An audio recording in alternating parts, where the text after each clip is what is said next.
Hello student, YouTube के हमारे इस चैनल में आप सभी लोगों का स्वागत है।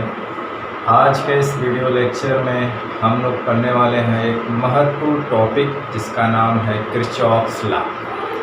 तो आज हम लोग किरचॉफ्स लॉ पढ़ेंगे, जो एक महत्वपूर्ण टॉपिक है जिसके बोर्ड लेवल या कंपटीशन लेवल की परीक्षाओं में इससे रिलेटेड न्यूमेरिकल और इसकी डिफिनीशन ज़रूर आती है। फर्स्ट लॉ की डिफिनीशन ज़्यादा महत्वपूर्ण है और सेकेंड लॉ पे आधारित न्यूमेरिकल ज़्यादा महत्वपूर्ण है।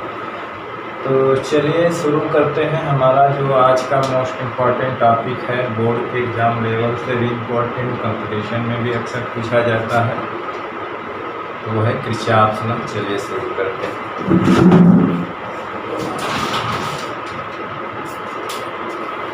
चलिए, तो किरचॉफ के नियम क्या है? किरचॉफ के नियम देखो, हम लिखेंगे किरचॉफ के नियम।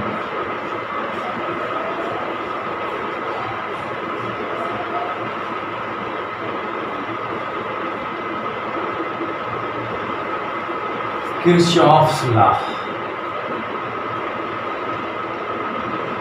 Kirchhoff's law. तो किरचॉफ्स लॉ का जो नियम है वो जटिल परिपथों में धारा का मान ज्ञात करने के लिए होता है। किरचॉफ्स लॉ जो होता है वो जटिल परिपथों में धारा का मान बहुत ही आसानी से निकालने के लिए ये लॉ है। किरचॉफ्स ने अपने दो नियम दिए थे, एक धारा का नियम कहा जाता है और एक विभवांतर का नियम कहा जाता है। धारा का नियम, किरचॉफ्स का धारा का नियम शॉर्ट में केसीएल भी कहा जाता है, किरचॉफ्स करंट लॉ। इसे जो है जंक्शन रूल भी कहा जाता है और किरचॉफ के प्रथम नियम से भी जाना जाता है। तो किरचॉफ का प्रथम नियम जो होता है वो धारा का ही नियम होता है। तो किरचॉफ ने जो है अपना जटिल परिपथों में धारा का मान ज्ञात करने के लिए निम्नलिखित दो नियम दिए। तो चाहे किरचॉफ के नियम से पहले हम लोग कुछ चीज़ें जान लेते हैं जिसकी आवश्यकता है इसमें, जैसे कि संधि बिंदु क्या होता है, जंक्शन बिंदु क्या होता है, फिर हम लोग इसके आते हैं। तो संधि बिंदु,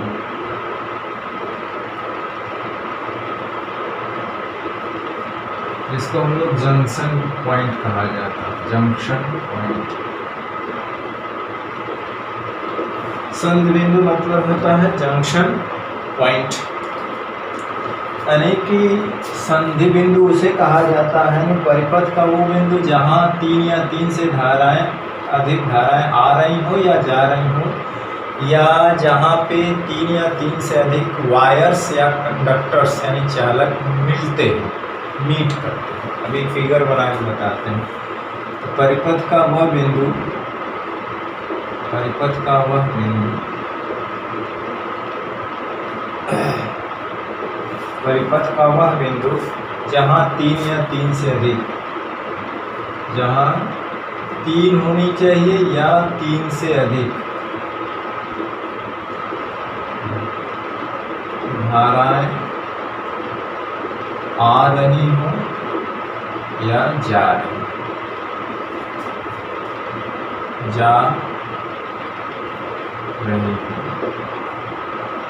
अथवा 3 या 3 से अधिक, अथवा 3 या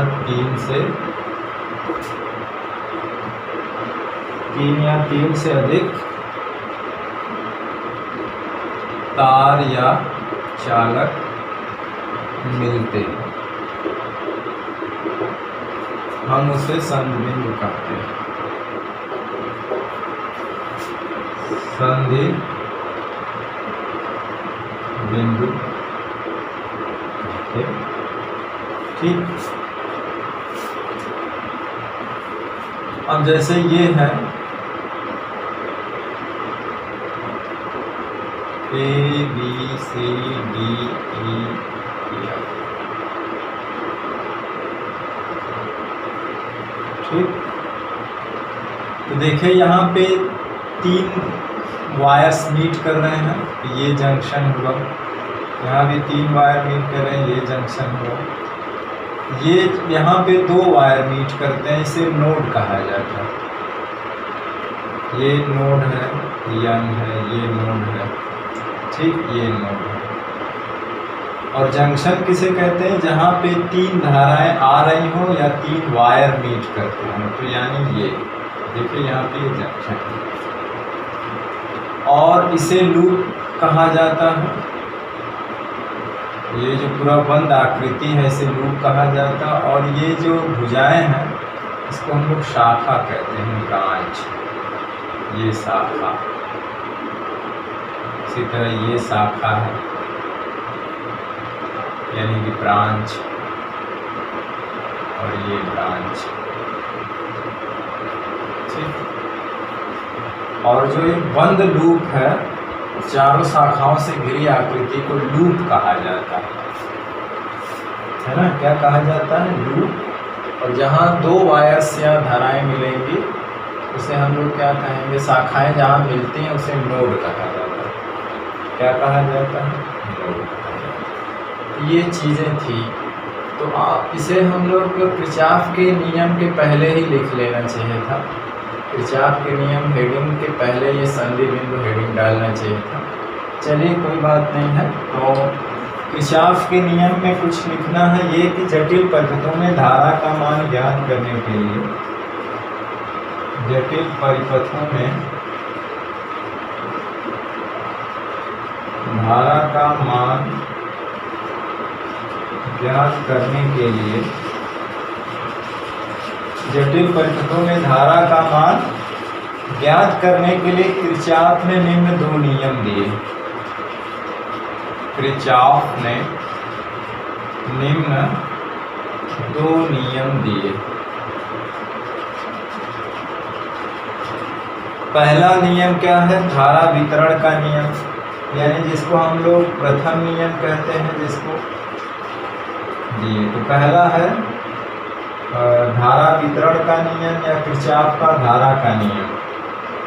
पहला जैसे है किरचॉफ, कई नामों से जानता, धारा का नियम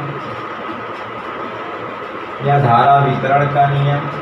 इसी को हम लोग कहते हैं जंक्शन नियम, यानी संधि का नियम,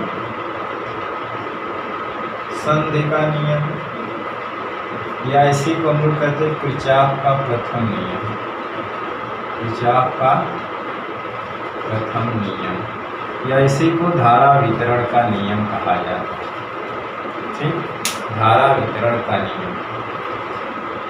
तो इस नियम के अनुसार क्या है कि परिपथ के किसी संध बिंदु पर, परिपथ के किसी संध बिंदु पर, जैसे ये संध बिंदु है, परिपथ के किसी संध बिंदु पर धाराओं का बीजगणितीय योग शून्य होता है। बीजगणितीय योग मतलब धाराओं को चिन्ह के साथ योग करेंगे, उनका योग 0 आना चाहिए।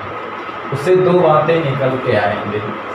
उससे एक बात निकल के आएगी, सिंपल ये है कि संध बिंदु की ओर आने वाली धाराएं बराबर हो जाएंगी संध बिंदु से दूर जाने वाली धाराएं। सिंपल में अगर हम कहें तो किरचॉफ का नियम यही है कि परिपथ के किसी संध बिंदु की ओर आने वाली धाराएं बराबर संध बिंदु से दूर जाने वाली धाराएं होती हैं, यानी उनके बराबर होती है नियम है। या परिपथ के किसी बिंदु संध बिंदु पर धाराओं का बीजगणितीय योग शून्य होता, उसी से वो चीज निकल के आई है, आप देख सकते हैं। तो नियम क्या है कि इस नियम के अनुसार, इस नियम के अनुसार परिपथ के किसी संधि बिंदु पर धाराओं का बीजगणितीय योग शून्य होता है। धाराओं का बीजगणितीय योग क्या होता है? शून्य होता है। धाराओं का बीजगणितीय योग क्या होता है? शून्य होता है। इस नियम के अनुसार परिपथ के किसी संध बिंदु पर धाराओं का बीजगणितीय योग क्या होता है? शून्य होता है। अर्थात हम क्या लिखेंगे इसको? Sigma i = 0। ठीक है। इसका मतलब क्या होगा? अभी आगे तो निकल के आएगा कि इसका मतलब होगा कि आने वाली धाराएं बराबर जाने वाली धाराएं। तो इतनी बात को आप लोग स्क्रीनशॉट ले लीजिए जल्दी से और हम आगे बढ़ जाते हैं।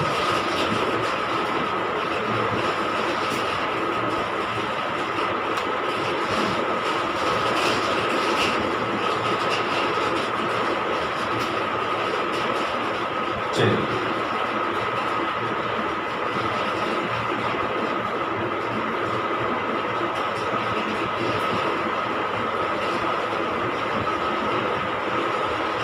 इसमें ये कहा जाता है कि संध बिंदु की ओर आने वाली धाराओं को धनात्मक संध बिंदु की ओर आने वाली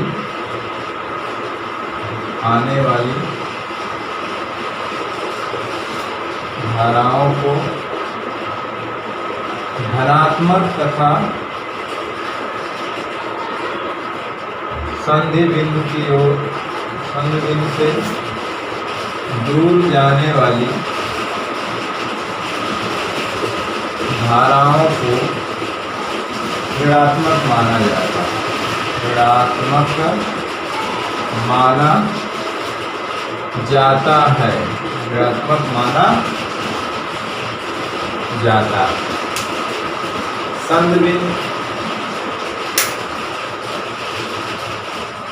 संध बिंदु से दूर जाने वाली धाराओं को ऋणात्मक माना जाता है। ठीक,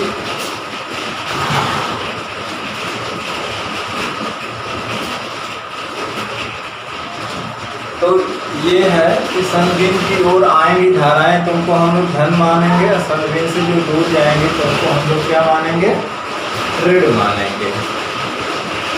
चलिए अब क्या है, एक संधि पॉइंट ले रहे हैं और इस पे मान रहे हैं कि धाराएं जो है आ रही हैं और इस तरह से मान लेते हैं ये I1, I2, I3, I4 है क्या।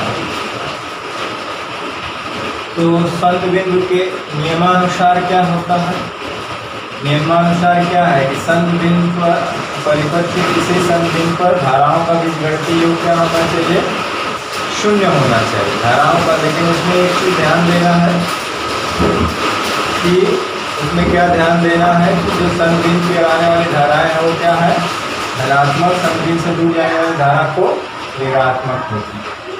ये मान लीजिए P है, तो नियमानुसार संध बिंदु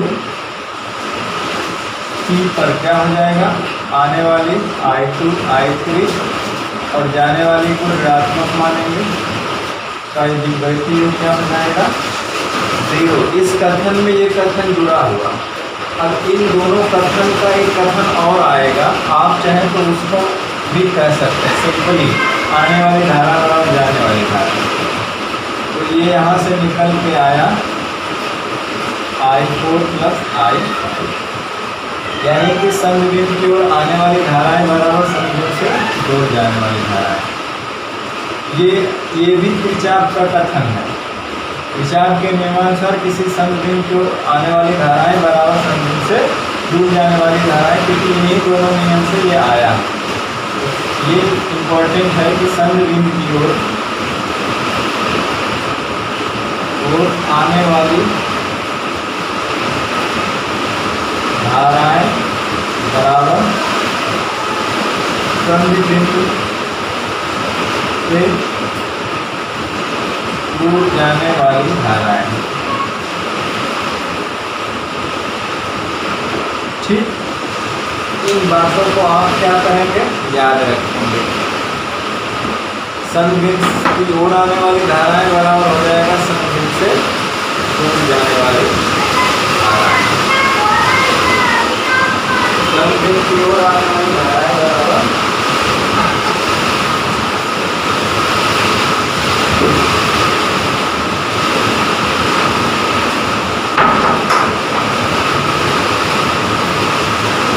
बहुत तेज बारिश हो रही है बाहर, तो संविन से की ओर आने वाली धाराएं बराबर होता है संविन से दूर जाने वाली धाराएं। तो ये नियम है इसका। ठीक, नियम है कि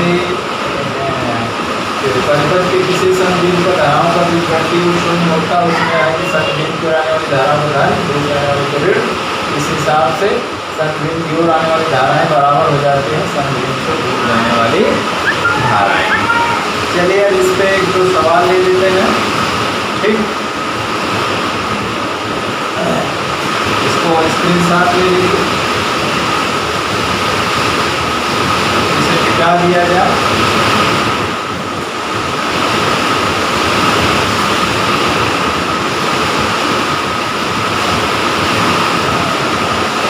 चलिए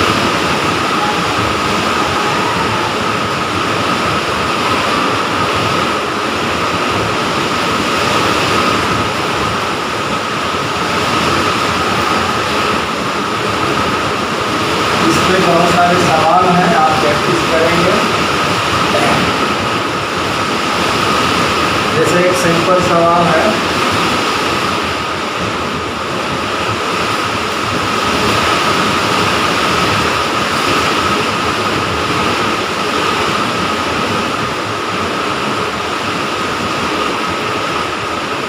मान ली इस तरह से है, इधर से करंट आ रही है और इधर जा रही है आई,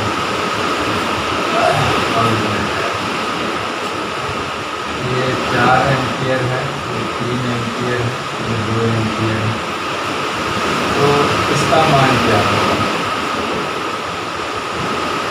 ठीक है, कहीं वोल्टेज लगा होगा, वहाँ से करंट आ रही है। अब वो निकाल लीजिए, आने वाली धाराएं बराबर जाने वाली धाराएं या संविन पर धाराओं का प्रतिरोध 0 होता है। तो इन दोनों का योग बराबर इनका योग हो जाएगा। तो 4 + 3 बराबर 2 + i, ये 7 हो जाएगा, 2 + i, i बराबर 7 - 2 बराबर 5। ये क्या हो जाएगा? i बराबर 5। सिंपल, आने वाली धाराएं बराबर जाने वाली। ठीक, आने वाली धाराएं बराबर जाने वाली धाराएं। अब एक सवाल और है कि निम्न परिपथ में धारा आयु व I1 का मान ज्ञात कीजिए। क्वेश्चन दूसरा है, और भी इस तरह का तमाम दिया रहेगा तो आप हल कर सकते हैं। सवाल है कि निम्न परिपथ में धारा I और I1 का मान ज्ञात कीजिए। निम्न परिपथ में धारा I व I1 का मान ज्ञात कीजिए। अब जैसे ये है,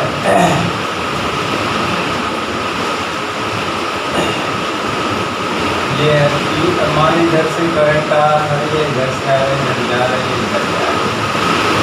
यहाँ से 3 एम्पियर करंट आई और यहाँ से 2 एम्पियर करंट आई और यहाँ 1 एम्पियर करंट जा रही है और इधर 1 एम्पियर करंट जा रही है और इधर जो है आई का मान है।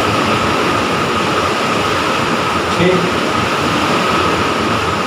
मान लीजिए यहाँ पे संविन है, फिर यहाँ से 6 एम्पियर यहाँ निकल गए और 2 एम्पियर यहाँ निकल गए और 4 एम्पियर मान लेते हैं यहाँ निकल गए और 5 एम्पियर यहाँ निकल गए।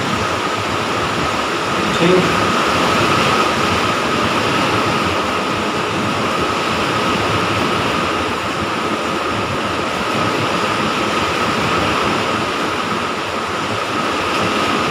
और यहाँ पे मान लेते हैं I1, ये है। इसमें I और I1 का वैल्यू निकालना है। ठीक, 2 संग बिंदु है यहाँ पे, क्योंकि यहाँ सीधे निकालेंगे। आने वाली धाराएं बराबर जाने वाली धाराएं। देखिए आने वाली धाराएं क्या है, 3 + 2 + 3 + 2 है। जाने वाली कौन है? जाने वाली है 1 1 है, जाने वाली 1 1 एम्पियर है, तो 1 1 और प्लस आई, तो 5 का 2 प्लस आई बराबर 3 एम्पियर। तो यहाँ पे ये 3 एम्पियर। अब इसी में सवाल है दूसरा, देखिए आने वाली कितना 3 एम्पियर 2 एम्पियर 3 एम्पियर आने वाली है और जाने वाली कई, 3 एम्पियर आने वाली है, जाने वाली कई। जाने वाली देखिए आने वाली 3 एम्पियर है, आने वाली बराबर जाने वाली या सबका बीजगणितीय योग 0, तो आने वाली को धन मानते हैं, जाने वाली को ऋण मानते, वैसे भी लगा सकते हैं। तो 3 एम्पियर आने वाली है और जाने वाली कितना है 2 + 4 + 6 + 5 + I5।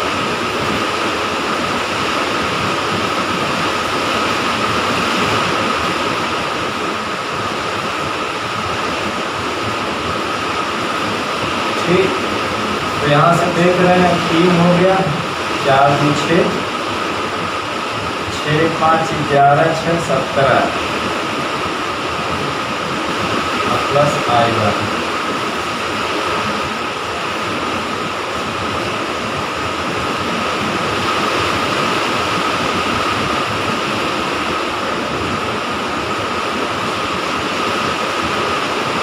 यहाँ से I1 बराबर क्या हो जाएगा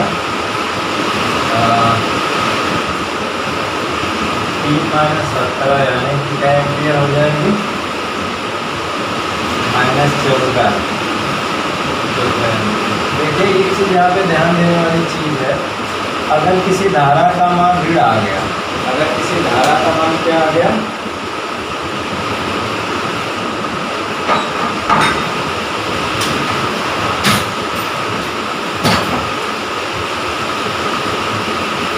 अगर किसी धारा का मान क्या आ गया ऋण आ गया, ठीक, तो इसका मतलब है कि हमने जो एक्चुअल डायरेक्शन मानी थी वो डायरेक्शन क्या है जस्ट अपोजिट है।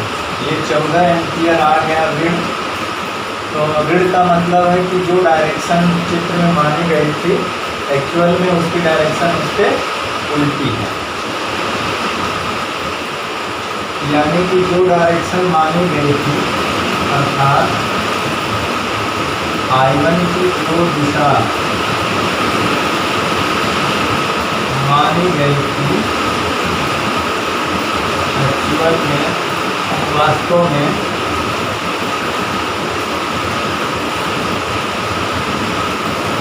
गई थी, वास्तव में वह इसके उल्टे, वास्तव में वह इसके विपरीत। वास्तव में ये इसके क्या है विपरीत। देखिए माइनस आ गया, इसका मतलब I1 की डायरेक्शन इधर ना होकर के किधर है इधर। ठीक, और इसी तरह से सवाल आ सकते हैं। चलिए इसका स्क्रीनशॉट ले लीजिए।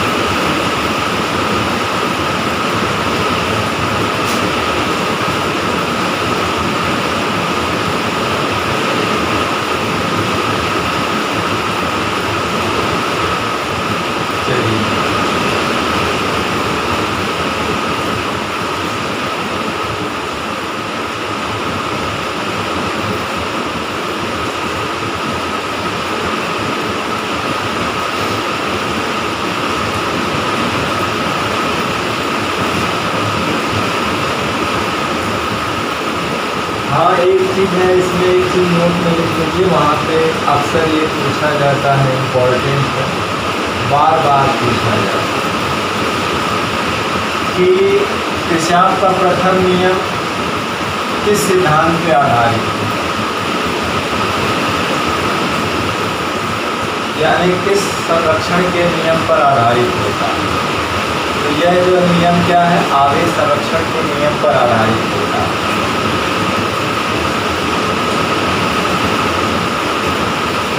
ठीक, तो वहाँ पे लिखना भूल गए, हमें वहाँ पे लिखना चाहिए था। तो चलिए आप इसको ऐड कर लीजिए, है ना, अक्सर ये पूछा जाता है, वहाँ पे छूट गया।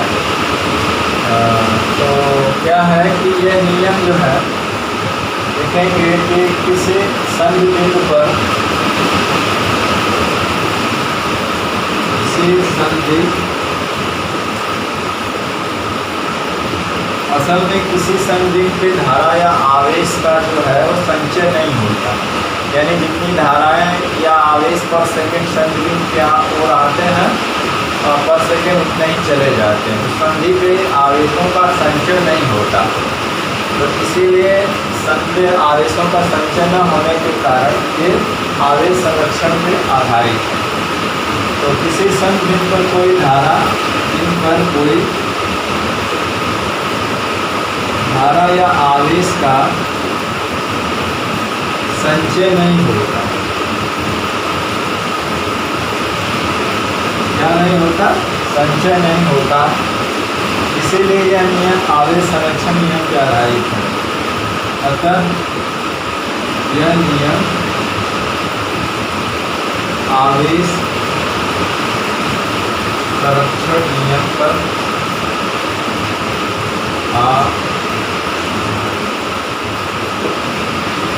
पूछा जाता है कि किरचॉफ का पहला नियम किस संरक्षण के नियम पर आधारित है, तो हम लोग कहेंगे कि यह आवेश संरक्षण के नियम पर आधारित है। आवेश संरक्षण के नियम पर आधारित है, क्योंकि इसमें आवेश का संरक्षण नहीं होता, जितने आवेश संधि पे आते हैं उतने चले जाते हैं। तो ये मोस्ट इम्पॉर्टेंट क्वेश्चन अक्सर पूछा जाता है। याद रखना, किसी संधि पर कोई धारा या आवेश का संचय नहीं होता है, अतः यह आवेश संरक्षण के नियम पे आधारित है।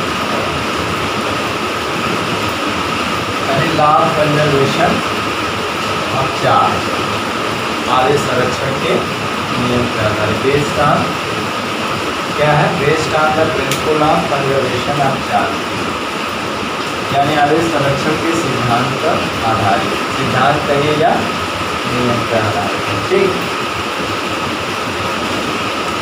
तो इस बात को नोट कर लेना, बहुत इंपॉर्टेंट क्वेश्चन है। और भी इस तरह से बहुत सिंपल सवाल रहेंगे कि जो आने वाली धारा बराबर जाने वाली धाराओं पर आधारित रहेगा। अब जैसे इस तरह से भी बहुत सवाल आ सकते हैं,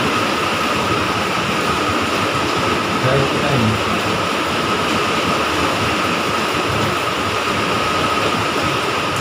जैसे यहाँ से मान लीजिए कि इतनी करंट आ रही है और यहाँ पे मान लीजिए एम्पियर है,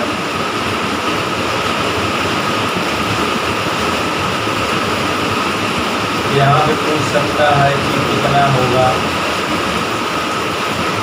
ठीक, और यहाँ पे मान लीजिए 1 एम्पियर जा रही है, तो इधर 1 एम्पियर आएगी तो इधर I2 कितना होगा। इस तरह के सवाल आप लगा सकते हैं। हर संधि पे किरचॉफ का जंक्शन भी लगा सकते हैं। ठीक है, अब देखिए 5 आई तो इधर चलेगी तो इधर। ठीक है, अब यहाँ पे क्या है कि 6 और 6 की 9 आ रही तो मिल करके आएगा 9 एम्पियर। यहाँ पे 9 आ रही है, यहाँ पे 1 मिल गई तो I2 कितना हो जाएगा? 10 एम्पियर। तो इस तरह के सवाल आएंगे तो आप लगा लेना, बहुत सिंपल। बस ये ध्यान रखना कि किसी संधि को आने वाली धारा बराबर जाने वाली धारा। चलिए एक बहुत इम्पोर्टेंट सवाल इसमें और लगा लेते हैं। ये कंपटीशन लेवल का सवाल है। ठीक,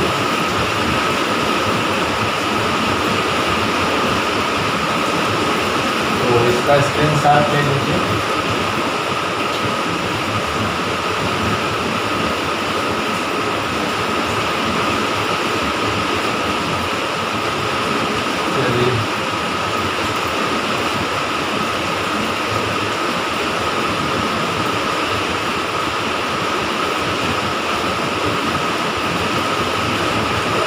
सवाल ये है कि 3 प्रतिरोध है जिसका मान 10 ओम, 20 ओम, 30 ओम है।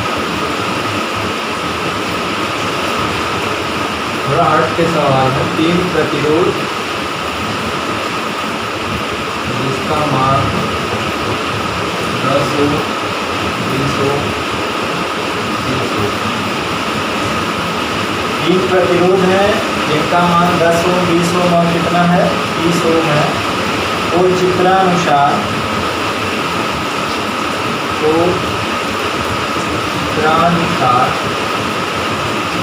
चित्रानुसार 30 वोल्ट 12 वोल्ट और 2 वोल्ट से जोड़ा जाता है। 30 वोल्ट 12 वोल्ट और 2 वोल्ट से जोड़ा जाता है। ठीक, तो सभी प्रतिरोधों में धारा का मान ज्ञात करें। तो सभी प्रतिरोधों में धारा का मान ज्ञात कीजिए। सभी प्रतिरोधों में धारा का मान ज्ञात करना है। अब कैसे जोड़ा गया है यहाँ पे देखा गया है।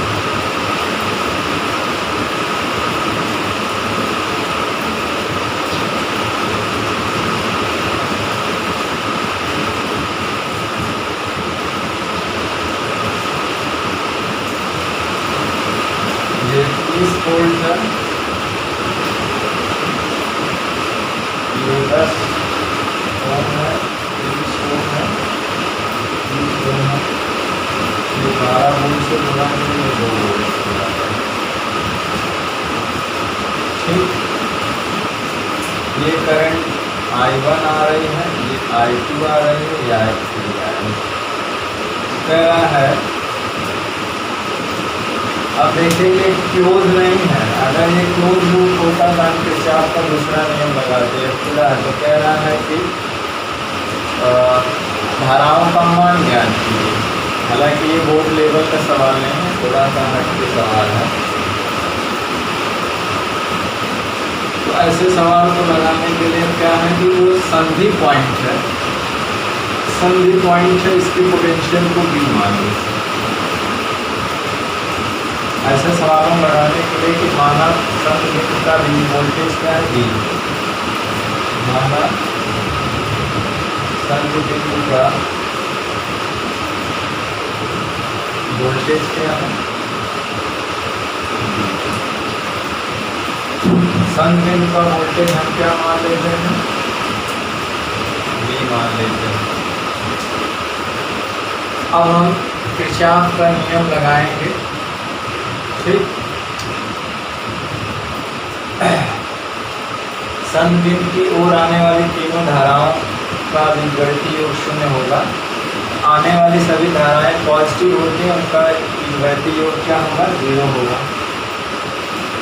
अब यहाँ से क्या होगा कि देखिए करंट के डायरेक्शन में एक चीज़ याद रखना कि करंट के डायरेक्शन में पोटेंशियल ड्रॉप होता है, तो इसका विभव इसके विभव से कम होगा। तो विभवांतर हम निकाल लें यहाँ से I1 जो होगा 3 - V बटे इसका पोटेंशियल। ओम का नियम लगाइए, डेल्टा V मतलब R, I बराबर क्या होगा V बटे R। और यहाँ से देखिए I2 12 - V बटे 20 और I3 क्या है 2 - V बटे 30। ठीक, अब यहाँ पे किरचॉफ के प्रथम नियम से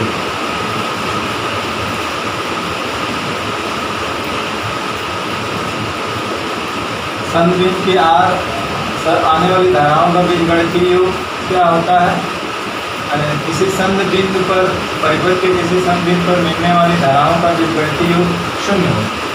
ये भी जानते हैं कि आने वाली धारा बराबर जाने वाली धारा, संध बिंदु पे आने वाली को धन, जाने वाली को ऋण मानते हैं। क्योंकि तीनों धाराएं आ ही रही हैं तो तीनों धन हो जाएंगी, तो उनका योग क्या हो जाएगा 0। ये किरचॉफ का प्रथम नियम है, तीनों आ रही है ना, तो तीनों धनात्मक होंगे, उनका योग 0 होगा। अब यहाँ से I1 I2 I3 की वैल्यू रख दीजिए, तो I1 क्या है 3 - V बटे 10, 12 - V बटे 20, 2 - V बटे 30 = 0।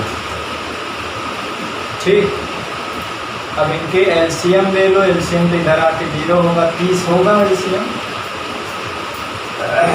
30 होगा, जो सबसे बढ़ जाएगा यहाँ पे 3 30 माइनस 20 प्लस ये नहीं 30 कहाँ होगा, 20 से कहाँ कटेगा, 40 60 होगा। ठीक, तो 10 छक्का 60, 20 न्याय 60 और 30 गुना 60 और ये 60 होगा तो 60 इधर आके क्या हो जाएगा 0। हमें मिलेगा कितना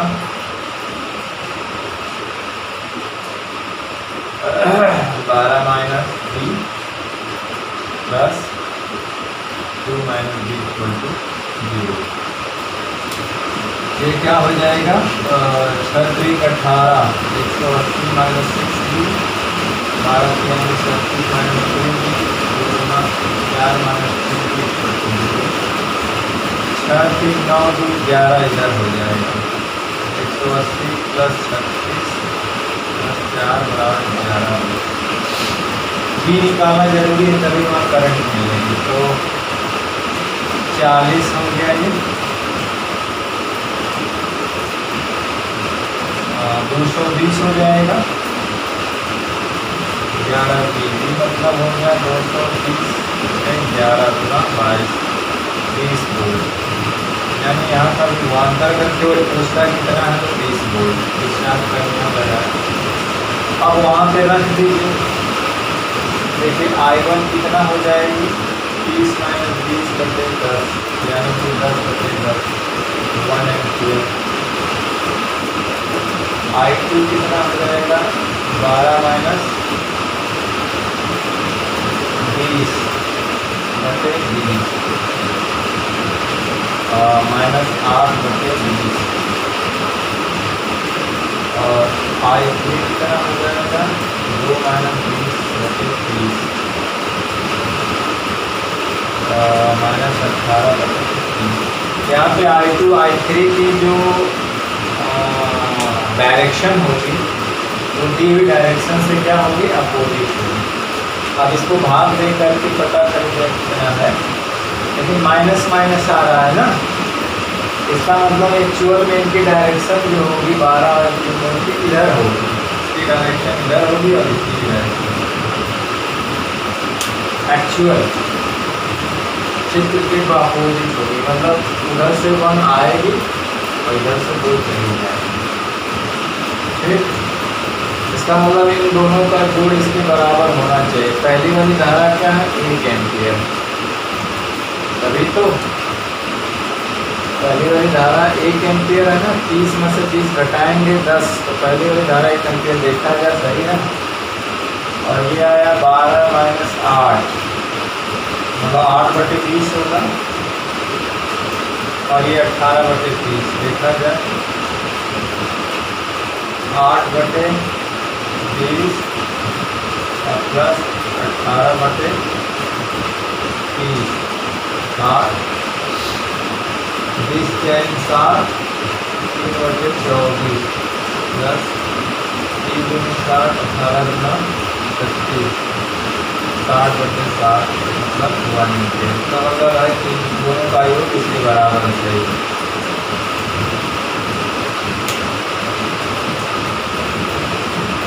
ठीक, तो आप इस तरह से सवाल को सॉल्व कर सकते हैं। कोई भी इस तरह का सवाल अगर आता है तो थोड़ा सा बोर्ड लेवल से हटते हैं।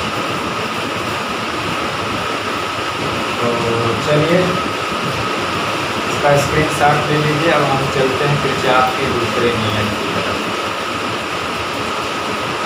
किरचॉफ का द्वितीय नियम। ठीक है, चलिए मिटा रहे हैं इसको। चलिए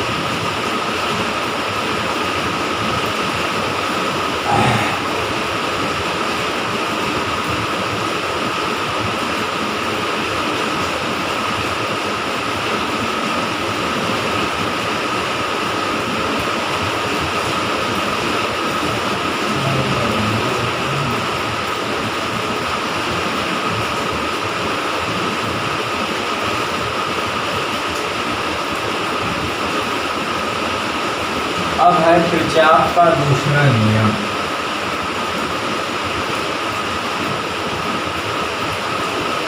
किरचॉफ का द्वितीय नियम, इसी को कहते हैं लूप लॉ, लूप का नियम, लूप का नियम, या इसी को कहते हैं किरचॉफ का धारा वितरण का नियम, यानी किरचॉफ का विभवांतर का नियम।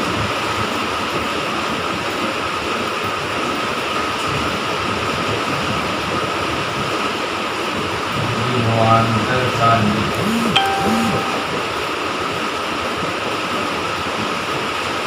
किरचॉफ का विभवांतर का, किरचॉफ का विभवांतर का नियम। तो ये वोल्टता का जो नियम होता है, दूसरा ये भी मोस्ट इम्पॉर्टेंट नियम है, जो किसी बंद लूप पर ही लागू होता है, और ये तभी वैलिड होता है जब पहला नियम लागू हो। इसमें पहला नियम जरूर लागू होना चाहिए, क्योंकि पहले इसमें हम धारा का वितरण करते हैं, इसके बाद अप्लाई करते हैं।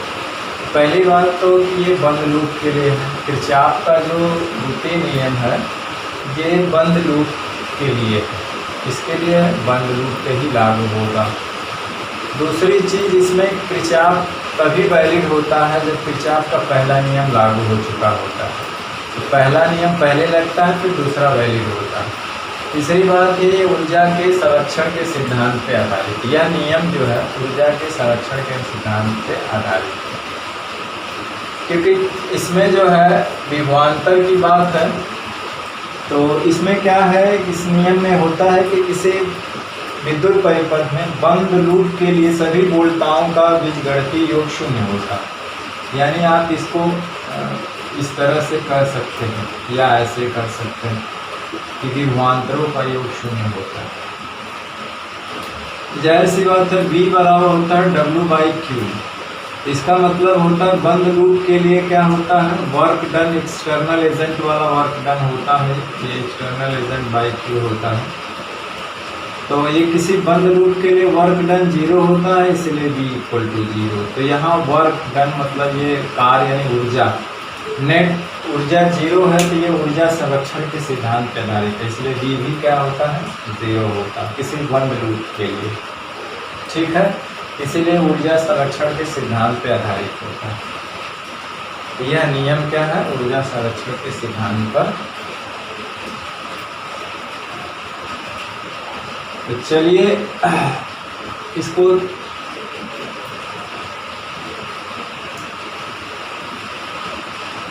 इसका दो स्टेटमेंट है, दोनों को लिख लेते हैं। पहला है, इस नियम के अनुसार किसी विद्युत परिपथ में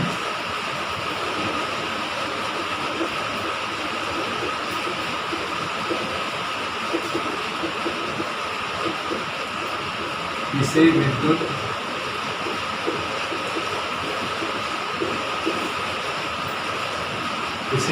परिपथ में बंद लूप के लिए, बंद लूप, ये बात याद रखना कि बंद लूप पे लागू, बंद लूप के लिए वोल्टताओं का, सभी वोल्टताओं का बीजगणितीय या विभवांतरों का भी कह सकते हैं योग शून्य होगा। किसी विद्युत परिपथ में बंद लूप के लिए सभी विभवांतरों का बीजगणितीय योग, वोल्टताओं या विभवांतरों का बीजगणितीय योग क्या होता है, शून्य होता है। अर्थात आप ऐसे या ऐसे डेल्टा V विभवांतरों पर भी 0 होता है, लिख सकते हैं।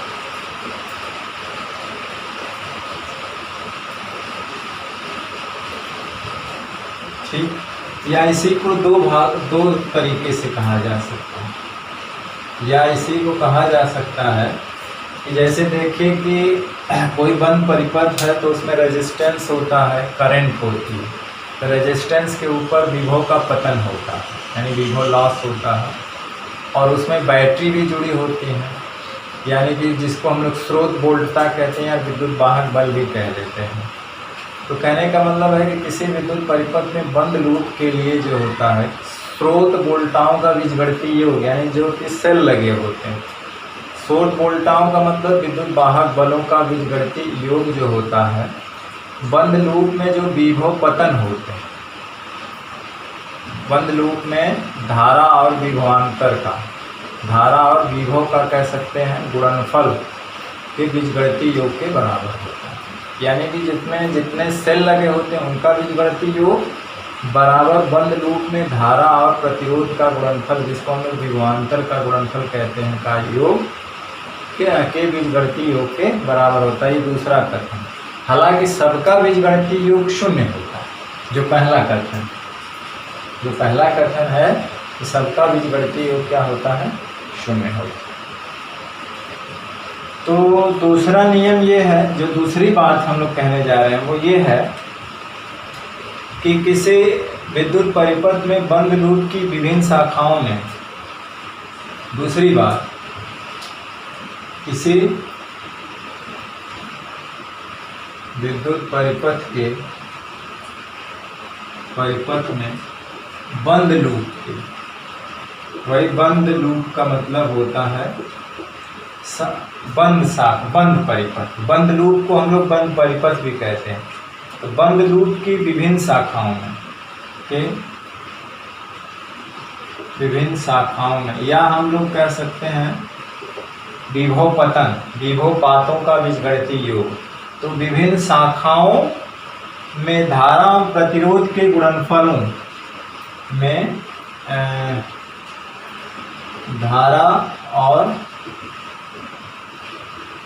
प्रतिरोध के गुणनफलों, जिसको हम लोग विभवांतरों कहते हैं, विभव पात भी बोला जाता, पोटेंशियल ड्रॉप का बीजगणितीय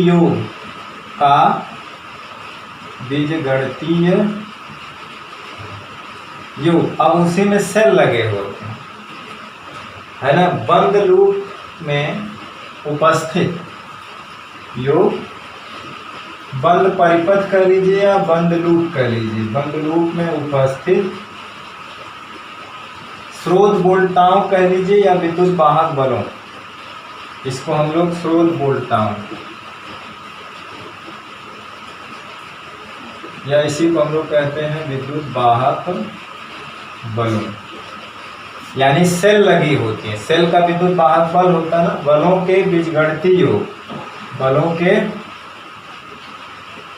बीजगणितीय योग के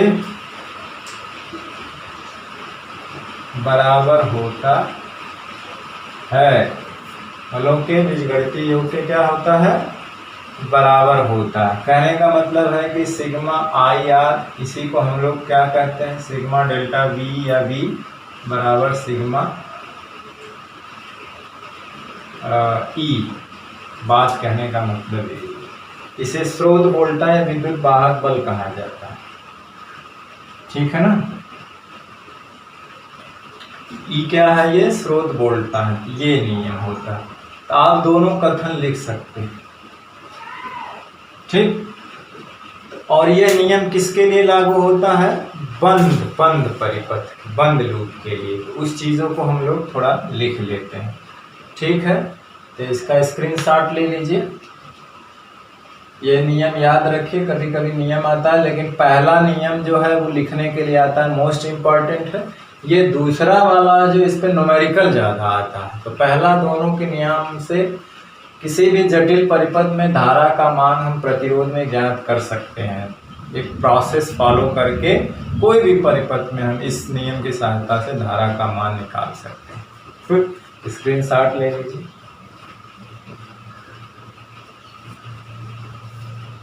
चलिए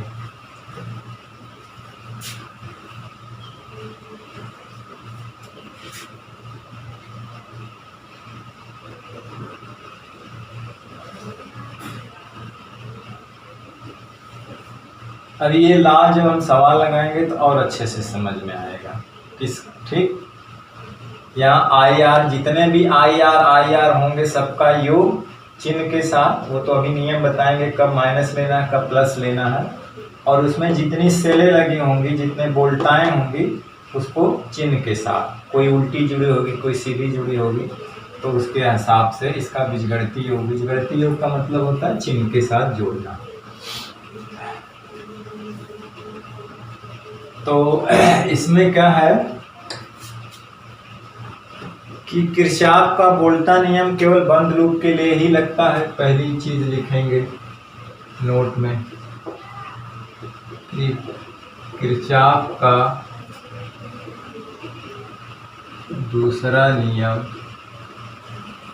किरचॉफ का दूसरा नियम केवल बंद लूप के लिए ही लगता है, केवल बंद लूप के लिए ही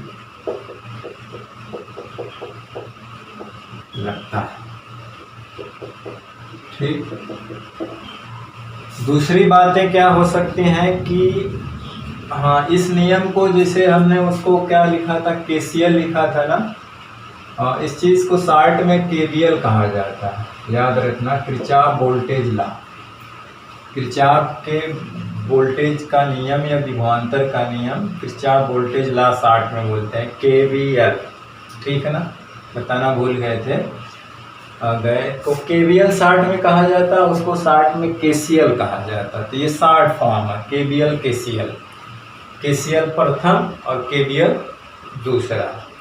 ठीक, तो केवीएल जो होता है यानी कि जो दूसरा नियम होता है तभी वैलिड होता है जब पहला नियम लगा होता है ना। या आप ये कह सकते हैं कि केवीएल जो होता है तभी वैलिड होता है, तभी वैध होता है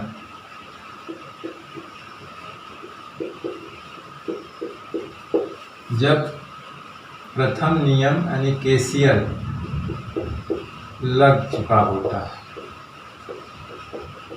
इसमें पहले केसीएल लगता है इसको सॉल्व करने के लिए, तब केवीएल लगता है जब केसीएल लग चुका होता है। और तीसरी बात है कि ये किस पे आधारित है, यह नियम जो है ऊर्जा के संरक्षण सिद्धांत पर आधारित होता है, आधारित होता है। ठीक, यह ऊर्जा संरक्षण को दर्शाता है। तो ये भी पूछा जाता है, इम्पोर्टेंट है 1 नंबर में। ये भी पूछा जाता है, इम्पोर्टेंट है, 1 नंबर में पूछा जाता है। ठीक, अब हम चलते हैं कि कैसे हम नियम को अप्लाई करेंगे। ठीक, हम अब बात करते हैं कि किरचॉफ का पहला दूसरा नियम, बंद लूप में अगर हमें धारा का मान ज्ञात करना है, किरचॉफ का दूसरा नियम लगाना है। पहला नियम तो जरूर लगेगा तभी दूसरा नियम लगेगा, तभी पहला नियम दूसरा नियम वैलिड होगा जब पहला नियम लग चुका होगा। ठीक, अप्लाई कैसे करेंगे, कुछ प्रोसेस है, इसको फॉलो करना है। इसके बाद हमें बहुत आसान 4-5 सवाल पे प्रैक्टिस करना है और बहुत आसानी से हम क्या करेंगे,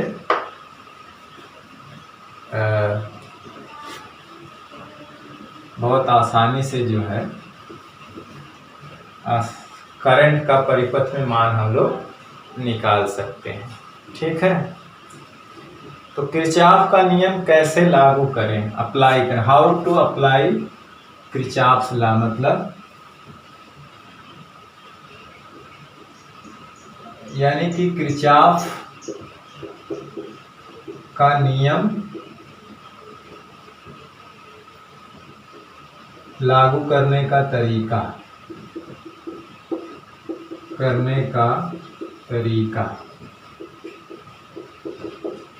ठीक, अप्लाई करने का तरीका किरचॉफ्स लॉ। ठीक, तो एक बात तो ये क्लियर है कि ये जो नियम है बंद लूप के लिए है, खुले लूप के लिए नहीं। खुले लूप के लिए पहला नियम होता है बंद लूप के लिए ही दूसरा नियम होता है। तो पहली बात तो हम करेंगे कि बंद लूप में पहली बात करेंगे कि कोई जो सेल लगी होगी, एक सेल लगी होगी, दो तीन कई सेलें लगी होंगी, तो पहला हम क्या करेंगे, सेलों से करंट को ड्रा करेंगे।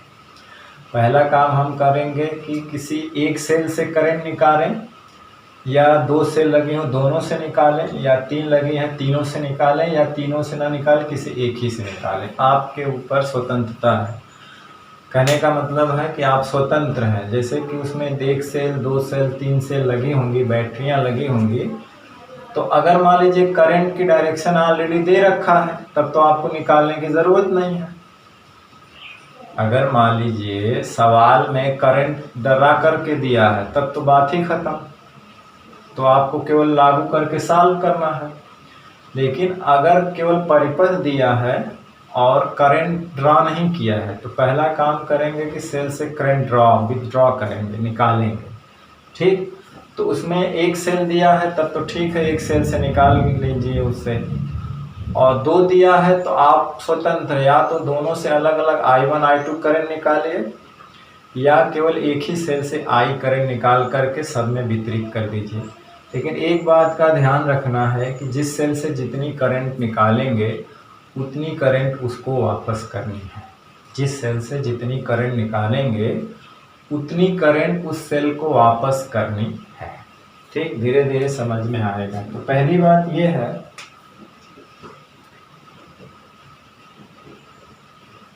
कि बंद लूप में लगे जो सेल होती हैं, बंद परिपथ में लगी सेलों से अपनी इच्छा अनुसार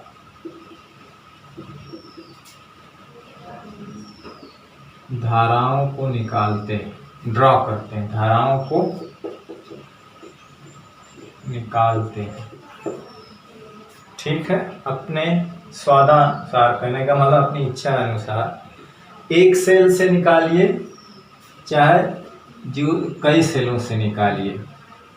ठीक, बंद परिपथ में लगी सेलों से अपनी इच्छा अनुसार धाराओं को निकालते हैं। अब चाहे केवल एक ही सेल से निकालिए या एक से अधिक सेल लगे हों तो सबसे निकालिए, आपके ऊपर डिपेंड करता है। ठीक, वन सेल से या वन मोर सेल से निकाल सकते हैं। ठीक है ना, यानी कि चाहे तो एक ही सेल से या चाहे तो एक ही सेल से, अथवा या दो कई सभी सेलों से, या सभी सेलों से। एक सेल से निकालेंगे तो आई केवल निकालेंगे, फिर जाके शाखाओं में बंटवारा करेंगे, वहां कौन सा नियम लगाएंगे, किरचॉफ का पहला नियम लगाएंगे, है ना। या सभी सेलों से, अगर दो सेल हैं तो एक से I1 निकालेंगे, एक से I2 निकालेंगे। किरचॉफ के प्रथम नियम से इसका वितरण करेंगे। किरचॉफ के प्रथम नियम से इसका वितरण करेंगे।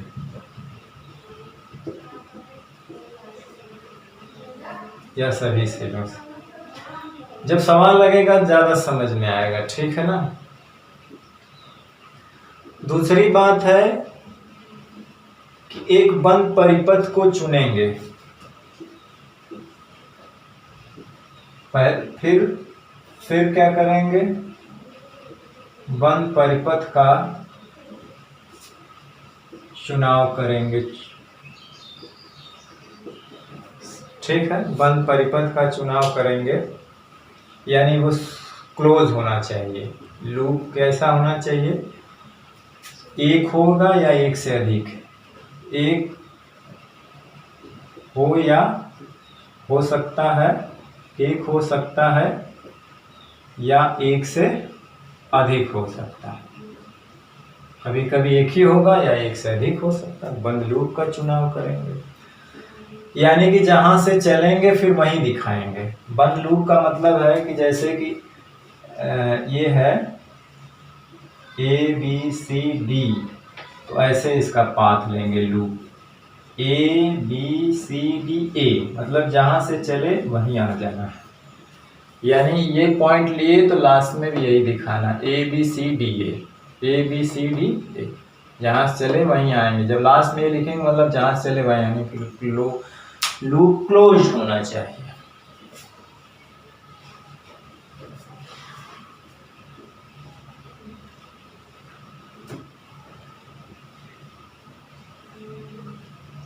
ठीक, तो ऐसा लूप चुनेंगे, हाँ चयन करेंगे। एक हो सकता है एक सदृश, जिसमें क्या हो सकती हैं, प्रतिरोध हो सकते हैं, सेल हो सकता है, ठीक, जिसमें सेल और प्रतिरोध उपस्थित हों, तभी तो फायदा मिलेगा। नहीं तो उस परिपथ को चुन के क्या करेंगे, ना उसमें कोई सेल हो, ना कोई प्रतिरोध हो, ना धारा हो। तो हम वो जिसमें सेल और प्रतिरोध उपस्थित हो, बंद परिपथ का चुनाव करेंगे। एक हो सकता है एक से अधिक जिसमें सेल और प्रतिरोध क्या हो, उपस्थित हो, ठीक। फिर बंद परिपथ की दिशा निर्धारित करेंगे। क्या है, तीसरी बात है कि बंद परिपथ की बंद परिपथ के पाथ की दिशा निर्धारित करेंगे, रास्ते की दिशा निर्धारित करेंगे।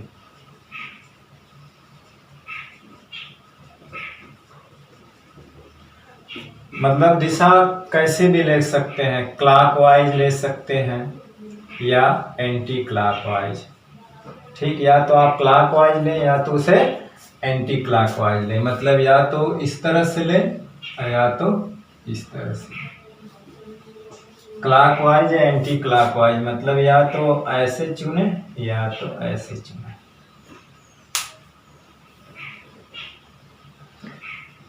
कहने का मतलब है कि इसमें जैसे कि एक लूप है, केवल एक लूप है, तो या तो आप उसे जो रास्ता बंद लूप का एक पथ लेना होगा, एक पाथ के अनुसार चलेंगे ना, पथ का रास्ता चुनेंगे कि हम जा किस तरह से रहें, जरूरी है। तो या तो वो क्लॉकवाइज ले लीजिए ऐसे, या तो फिर एंटी क्लॉकवाइज ले लीजिए। अगर मान लीजिए दो लूप है तो दोनों में या तो आप दोनों में क्लॉकवाइज लीजिए या तो दोनों में एंटी क्लॉकवाइज लीजिए, या एक में क्लॉकवाइज लीजिए या एक में एंटी क्लॉक, आप स्वतंत्र हैं। सवाल सॉल्व करने में आंसर में कोई डिफरेंस नहीं आएगा, कोई गलती नहीं होगी। अगर दो लूप है तो एक में उसका रास्ता क्लॉकवाइज चुने, दूसरे में एंटी क्लॉकवाइज चुने, या दोनों में क्लॉकवाइज चुने या दोनों में एंटी क्लॉकवाइज चुने, आपका आंसर सेम आने वाला है। बस केवल रूल का फॉलो सही होना चाहिए, ठीक। आप स्वतंत्र हैं कि आप क्लॉकवाइज ले रहे हैं कि एंटी क्लॉकवाइज ले रहे हैं, दोनों लूपों में ले रहे हैं कि एक में एंटी एक में क्लॉक, ठीक। वो अपने ऊपर है। आंसर जो है हर रजिस्टर में करंट का आंसर सेम आएगा। थोड़ा सा करंट का डिस्ट्रीब्यूशन भले अलग अलग हो जाएगा, लेकिन हर रजिस्टर में जो करंट की वैल्यू है वो गलत नहीं होगी, सब में सेम आएगी। आप चाहे क्लॉकवाइज ले लीजिए चाहे एंटी क्लॉकवाइज ले लीजिए। इस बात को मैं सवाल लगाने में फिर दोहराऊंगा, ठीक।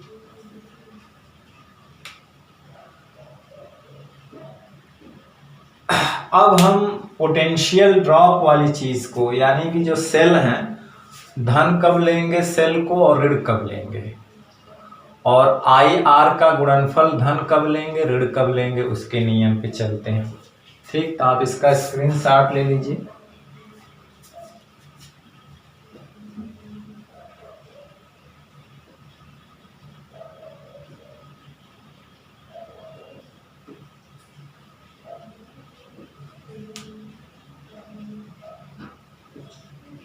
ठीक,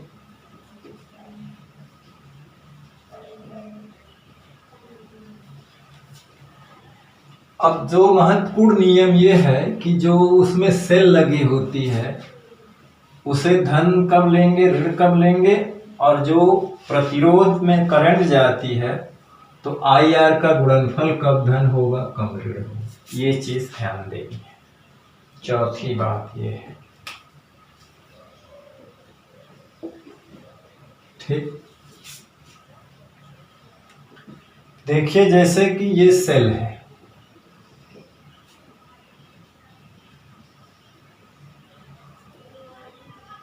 ठीक, मान लीजिए कि ये है सेल है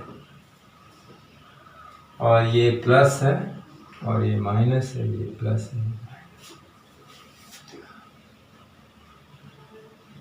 अगर हम इस सेल में करंट किधर भी जाए उससे नहीं मतलब है, वो तो हम अपने पाथ की, ये पाथ का डायरेक्शन है, मान लीजिए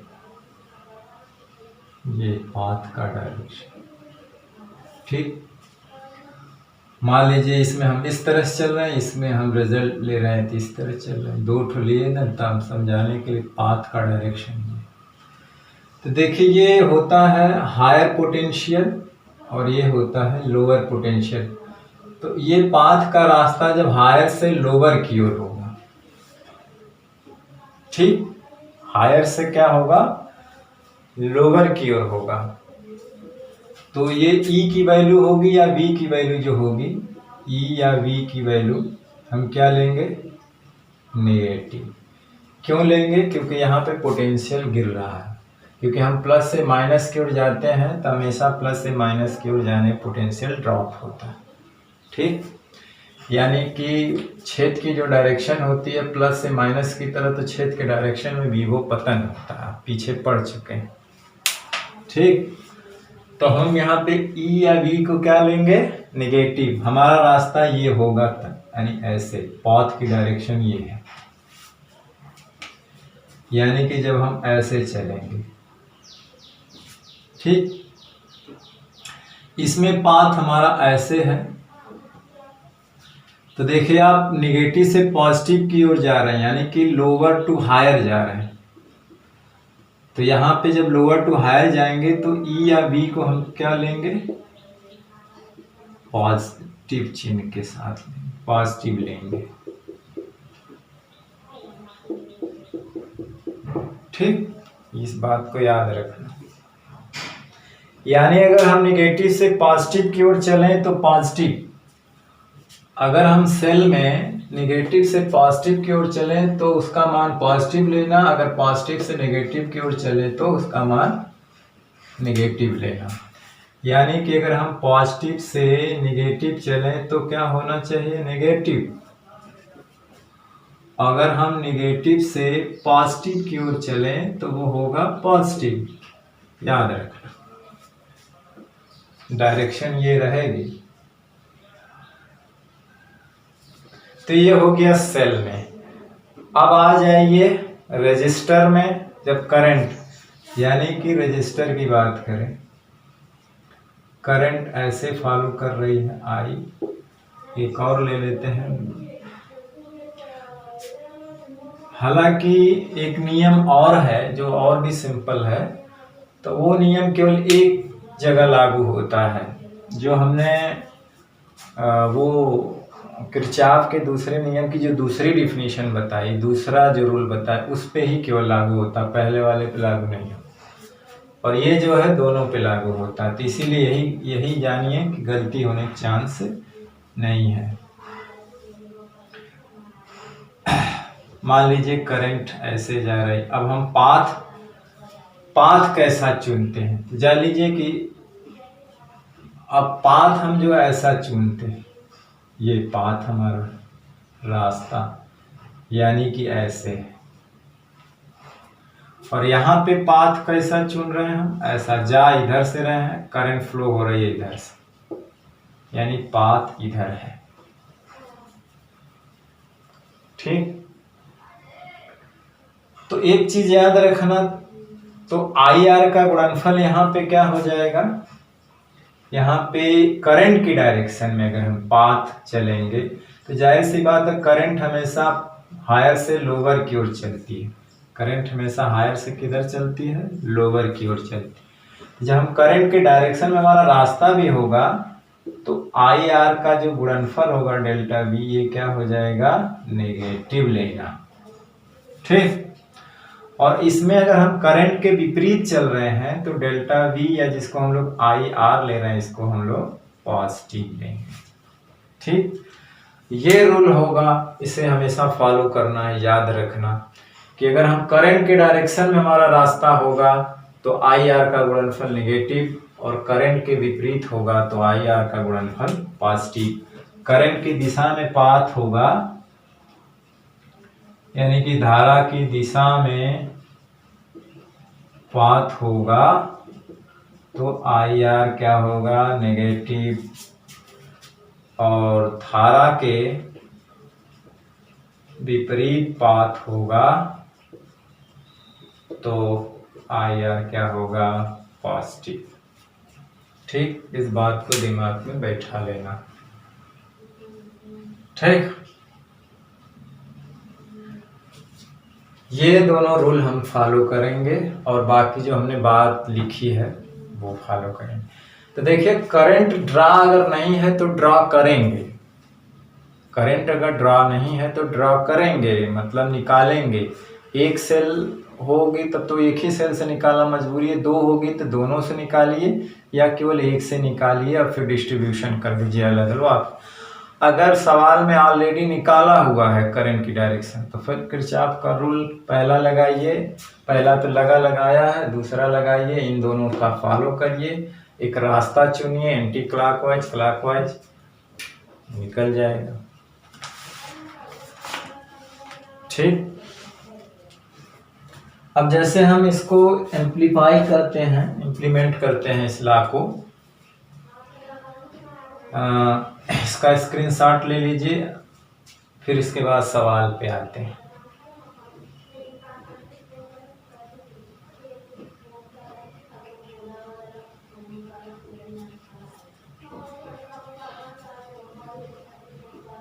चलिए,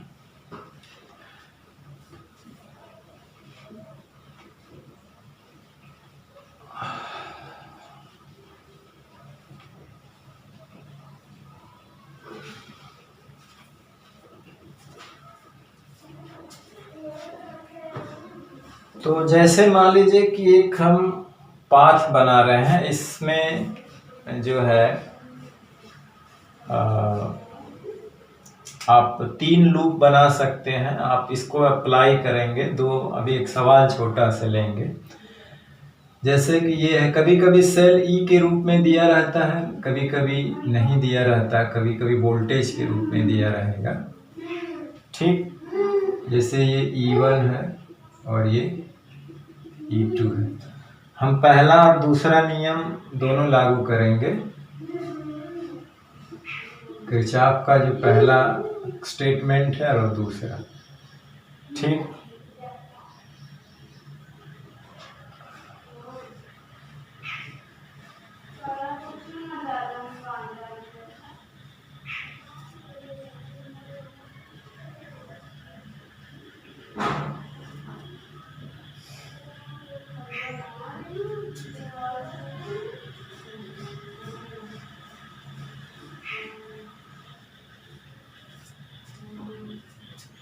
ये मान लीजिए R1 है, ये R2 है। ठीक। इससे करंट I2 निकला है, इससे करंट I1 निकला है, और दोनों मिलकर I1 I2 इसमें आ रहे हैं, फिर यहाँ जा रहे हैं, फिर इसमें I1 जा रही है, फिर इसमें I2। तो देखिए, ऑलरेडी यहाँ पे करंट डिस्ट्रीब्यूशन है। अगर ना होता, अगर यहाँ से करंट नहीं निकाली होती तो हम क्या करते, पहला काम क्या करते कि सेलों से क्या करंट निकालते। तो हम इससे I1 निकाल लिए और इससे I2। आसानी ज़्यादातर यही होती है। या तो फिर हम क्या करते, एक ही सेल से निकालते, I निकालते, यहाँ पे बंटवारा कर देते, I निकालते तो यहाँ पे 2 भाग कर देते, यहाँ I1 कर देते, यहाँ I2 कर देते। फिर यहाँ से क्या जाती, 2 जाती और I1 जाती, इधर से I2 मिल करके क्या हो जाती, I हो जाती। या तो आप दोनों सेल से अलग अलग निकालिए, यहाँ से I1 यहाँ से I2। बाद में I1 I2 का मान चिन्ह के साथ आएगा तो डायरेक्शन खुद ही पता चल जाएगी कि रियल में डायरेक्शन उसकी इधर है कि उधर है। ठीक, अभी किरचॉफ के पहले नियम में हमने बताया भी। तो चलिए, करंट ड्रा में क्या होता है, या तो आप एक ही सेल से निकालिए या तो दोनों सेल से निकालिए, स्वतंत्रता। तो दोनों सेल से निकालिए और अच्छा है। अगर एक सेल से निकालते तो आप I निकालते, यहाँ आती, यहाँ बंटवारा कर देते, I1 इधर आती, I2 इधर आती, I1 I2 मिल करके फिर I हो जाती। या आप इससे I1 निकालिए, इससे I2, यहाँ मिल करके ये। अब यहाँ पे बंद लूप की बात करें तो 3 है, एक ये है, एक ये है और एक बड़ा से लेकर के ये। कहने का मतलब देखिए, एक नाम रख देते हैं इसका, नाम A, यहाँ पे B रख देते हैं, यहाँ पे C, यहाँ पे D। और इसके लिए तो E1 है ही है, नाम E1 E2 बीच में रहेगा। ठीक, A B C D अगर नाम लेना हो इसका तो हम लिखेंगे A E2 D E1 A, या बीच में इनका भी नाम रख सकते हैं।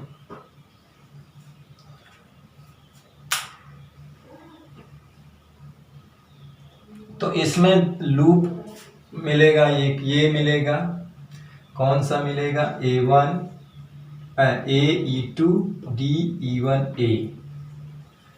एक मिलेगा A B C D E1 A। एक मिलेगा यहाँ से ये तो बड़ा वाला हो गया, यही मिलेगा।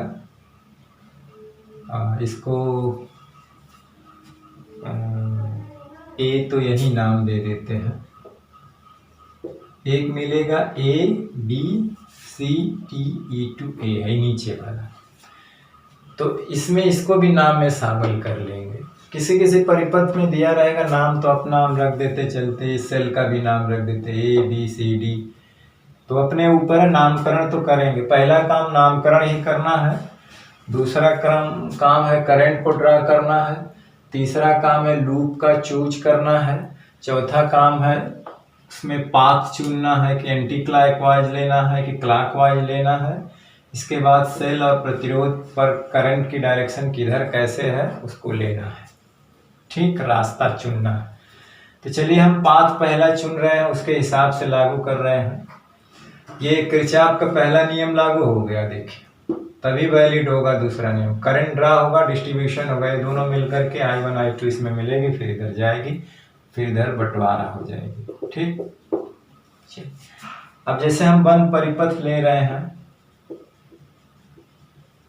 बंद परिपथ क्या ले रहे हैं, A B C D E1 A, जहां से चले वहीं पहुंच गए, यानी बड़ा वाला यहां से लेकर के यहां।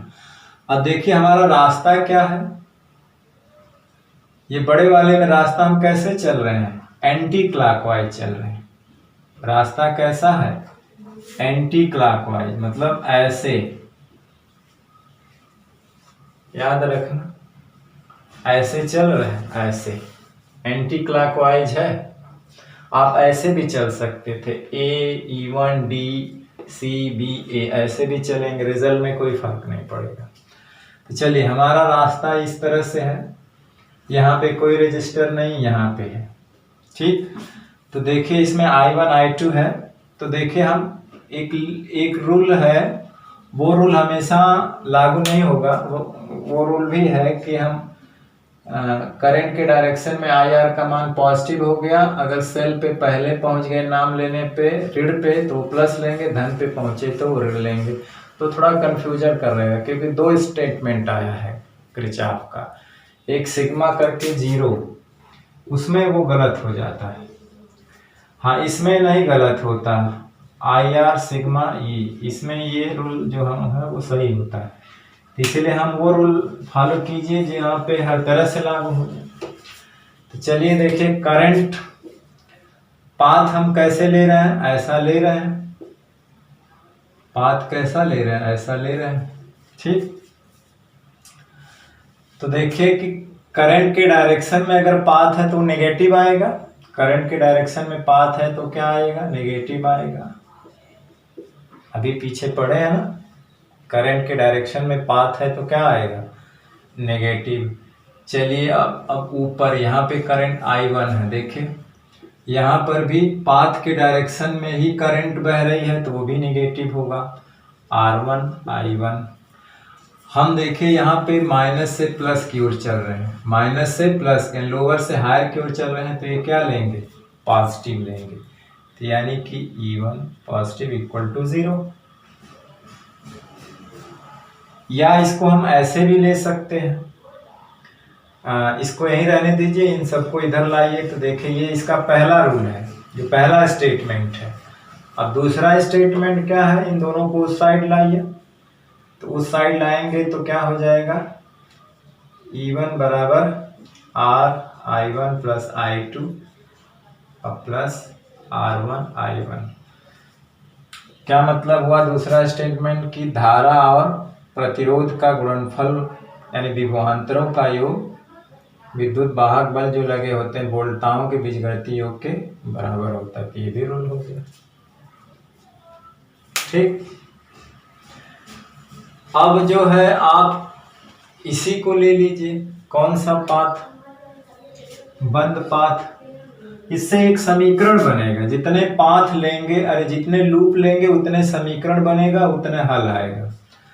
तो बंद परिपथ क्या क्या ले रहे हैं, देखिए ए एंटी क्लॉकवाइज लीजिए चाहे इस तरह से लीजिए, बात एक ही। चाहे आप एंटी ऐसे भी ले सकते हैं, कोई दिक्कत नहीं, ऐसे भी ले सकते हैं, कोई दिक्कत नहीं।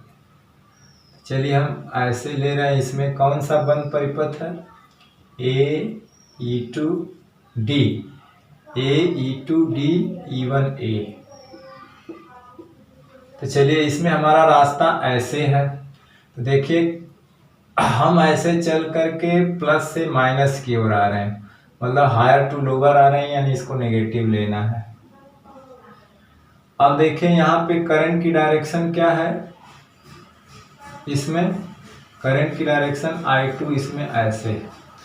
हमारा पाथ कैसा है, ऐसे है, पाथ हमारा ऐसे है और करंट बह रही ऐसे, दोनों विपरीत हैं, जिसको हम पॉजिटिव लेंगे, मतलब I2 R2।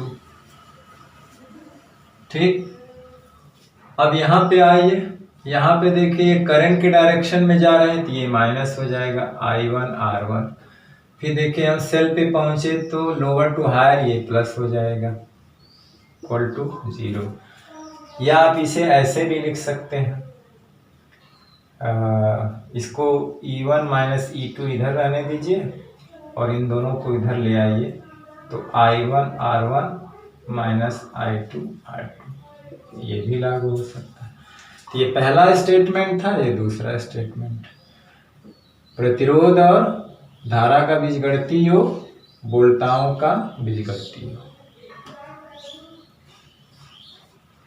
ठीक है, इसी तरह से ये छोटा वाला भी ले सकते हैं, वो आपके ऊपर है।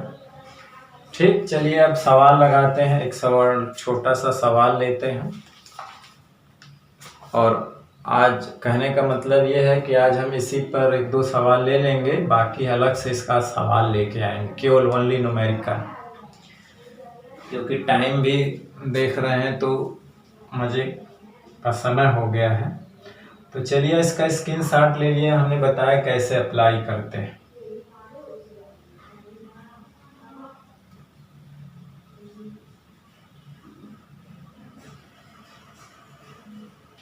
चलिए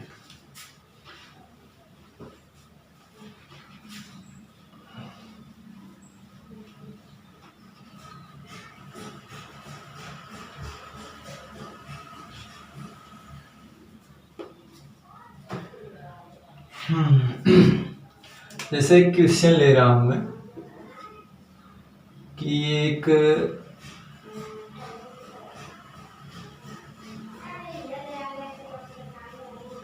10 वोल्ट की बैटरी है, ये 2 ओम है और 3 ओम है। ठीक, तो इसमें प्रत्येक प्रतिरोध में बहने वाली करंट का मान निकालना है। तो करंट हम यहीं से ड्रॉ करेंगे। सेल के पॉजिटिव सिरे से मान लेते हैं वो आई निकाले, आई इसमें भी जा रही है, आई इसमें भी जा रहा है, फिर आई इसमें आ रही है। एक चीज है कि सेल से जो करंट निकालोगे वापस उसको उतनी करंट देना है, ये भी ध्यान रखना।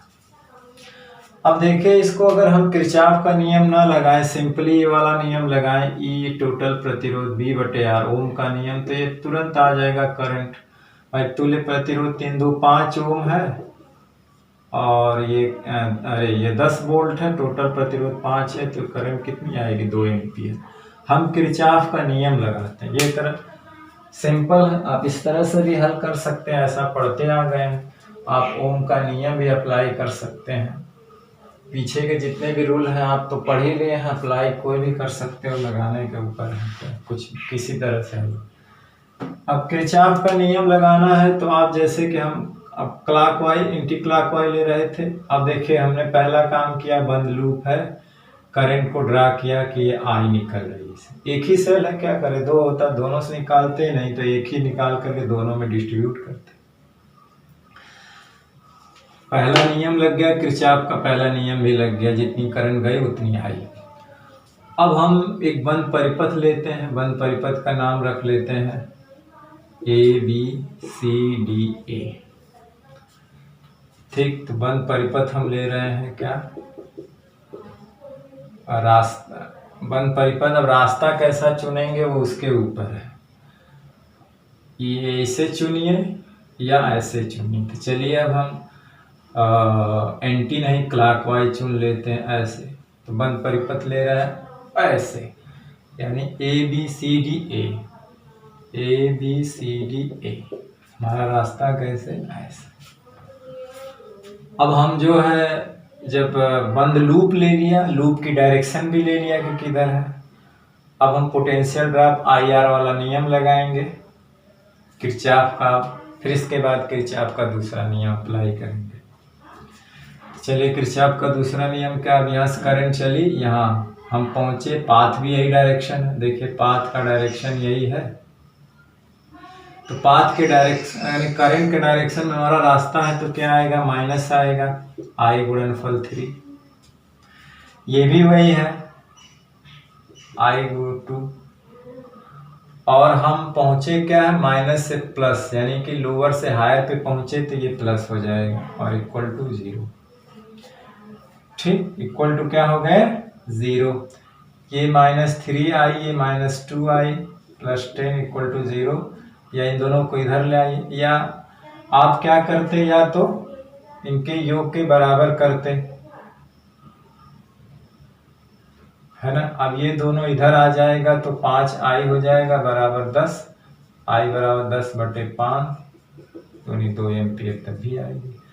i बराबर कितना हो गया, 2 एम्पियर। तो ये थोड़ा लंबा हो गया क्योंकि सिंगल लूप था ना, अभी जब जटिल लूप आएगा तो यही ला आसान हो जाएगा, ओम का नियम फेल हो जाएगा।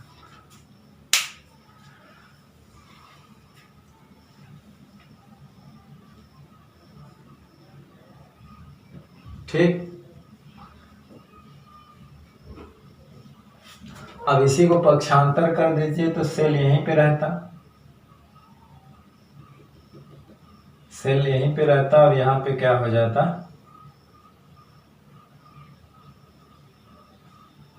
10 हो जाता। यानी अब इसको ऐसे लिख सकते हैं 3i + 2i = 10, यानी कि सिग्मा क्या हो गया, IR = सिग्मा E।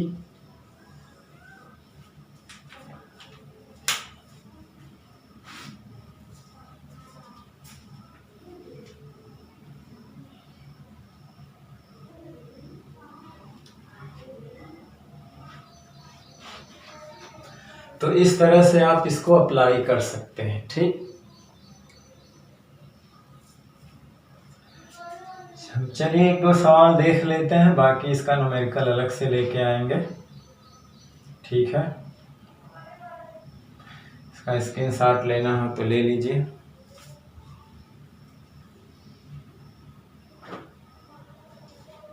चलिए अब चले हम कुछ सवाल ले लेते हैं इसके।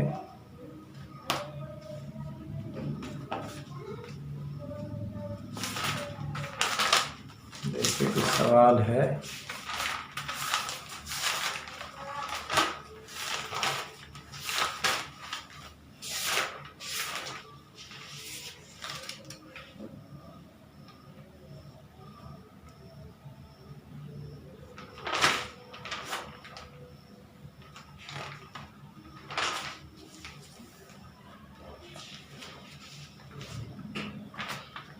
चलिए एक पाथ वाला एक सवाल और है, फिर 2 सवाल लेते हैं, बाकी बाद में लगाएंगे।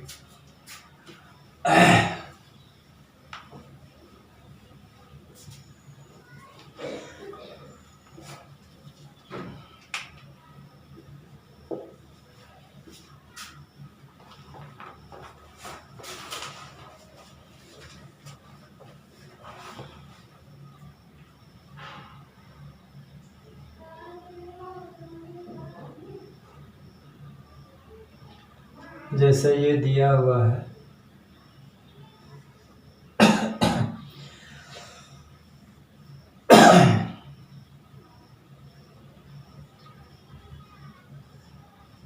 एक ओम है,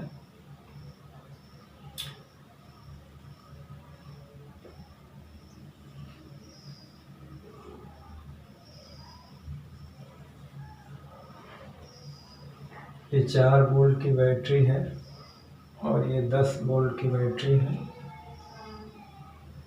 ये 1 ओम है, ये 2 ओम है, ये भी 2 ओम है। ठीक, तो इसमें क्या है, करंट की वैल्यू निकालना। एक ही लूप है ना, तो इसमें जो है प्रत्येक प्रतिरोध में एक ही करंट जाएगी, तो ये प्रत्येक प्रतिरोध में धारा का मान ज्ञात करना। प्रत्येक प्रतिरोध में धारा का मान ज्ञात कीजिए। ठीक, तो ये है, तो इसमें लिखा है कि प्रत्येक प्रतिरोध में धारा का मान ज्ञात कीजिए। और भी सवाल हैं, इसके बाद लगाया जाएगा। तो देखिए यहाँ पे क्या करना है, और भी है। अभी जो है व्हीटस्टोन ब्रिज का असंतुलित व्हीटस्टोन ब्रिज भी इसी में आएगा। फिर वो घन आएगा, घन वाला जो है, घन को 60 में कैसे हल करेंगे, उसका इक्विवेलेंट रेजिस्टेंस सब आएंगे। बोर्ड लेवल से थोड़ा बाहर है। देखिए मैं अपने जो थंबनेल पे तो केवल यूपी बोर्ड लिखता हूँ, लेकिन जो मैं बताता हूँ वो बोर्ड लेवल से हटके भी आता है। आप इसको नीट में भी इसकी तैयारी कर सकते हैं। टीजीटी बीजीटी का जो तैयारी करने वाले हैं वो भी देख सकते हैं इस वीडियो को। पॉलिटेक्निक की तैयारी करने वाले हैं वो भी देख सकते हैं इस वीडियो की। हालांकि बोर्ड का होता है तो मैं कहीं आगे पहुँच गया होता। तो चलते हैं आराम से, क्या दिक्कत है, ख़त्म हो जाएगा।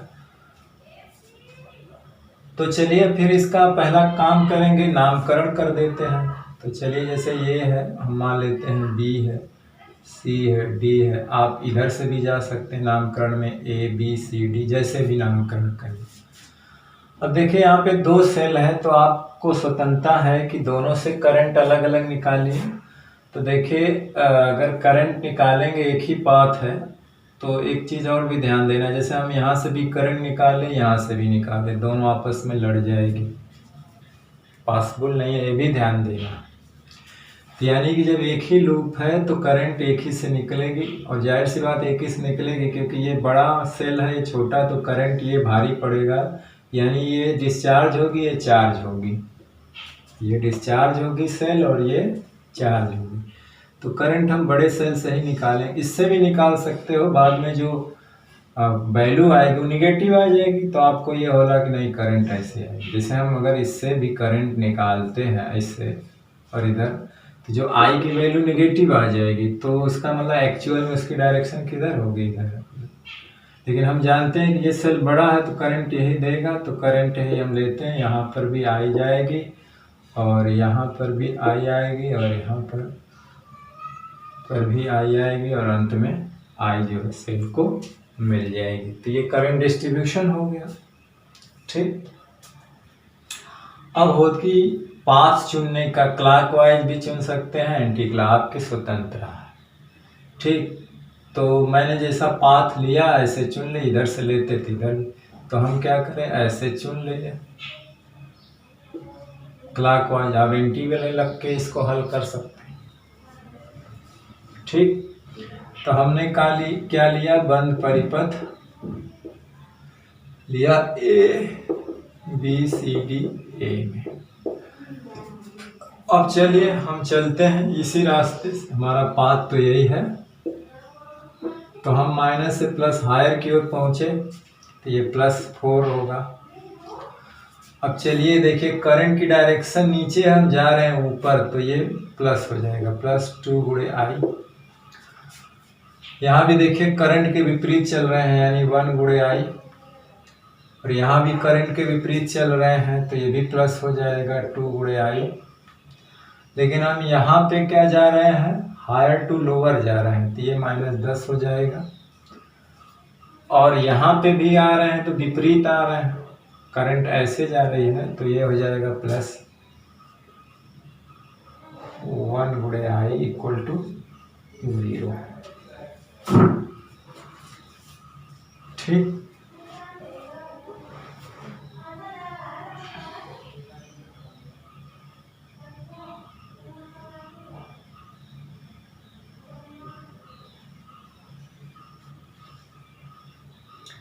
तो देखिए क्या हो जाएगा,